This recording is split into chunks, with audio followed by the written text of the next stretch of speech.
Kain ng kain Cielo para lumakas. Gusto naman ni Cielo ang kanyang pagkain na.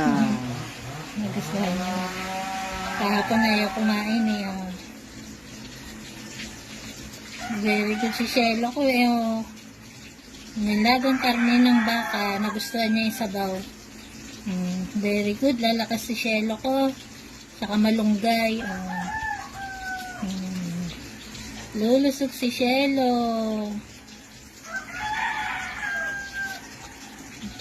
Pag kumakain po siya, hawak-hawak lang. Kasi hindi pa siya nakakatawa. Ikot natin yung plato mo. Ang galing mo naubos niya. Kahapon na ayaw kumain. Very good ang baby ah. Mamaya ulit. Ang galing ni Cielo. Alam niya ubos na.